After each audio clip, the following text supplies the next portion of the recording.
네, 민간인 희생 사건 등을 조사하기 위한 과거사법 개정안이 최근 국회를 통과했지만 여순 사건의 진상 규명이 여전히 어려울 것이라는 우려가 큽니다. 조만간 출범할 21대 국회에서 반드시 특별법이 제정돼야 할 이유이기도 한데요. 이와 함께 현실적 대안을 모색해야 한다는 주장도 나오고 있습니다. 문형철 기자입니다. 최근 국회를 통과한 과거사법 개정안의 목적은 진실이 규명되지 않은 민간인 희생 사건과 인권 유린 사건 등을 조사하는 겁니다. 이에 따라 여순 사건도 이변이 없는 한 앞으로 설치될 과거사 정리위원회에서 다뤄질 전망입니다. 어찌됐든 지금 여순 사건 법이 없잖아요. 신청을 하시면은 가능하고 아니면 또 지나이가 그 사건 조사가 필요하다면 직권으로 결정할 수도 있고요.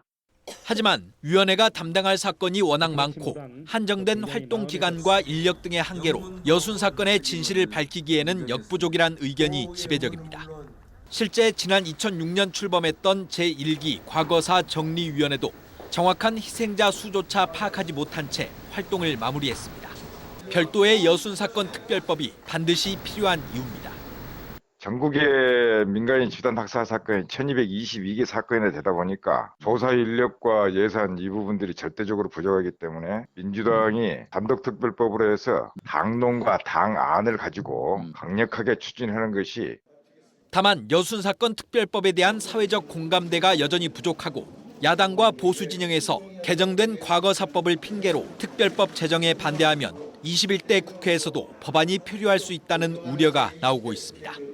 이에 일각에서는 과거사 정리위원회에 여순 사건을 전담하는 기구를 설치하는 것을 현실적 해법으로 제시하고 있습니다. 과거사법에는 배부상 문제가 들어갈 수밖에 없다고 보는 겁니다.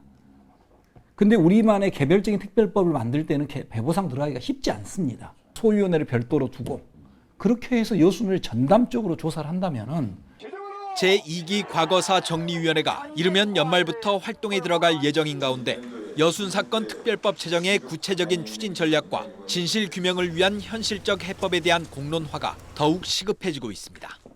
MBC 뉴스 문형철입니다.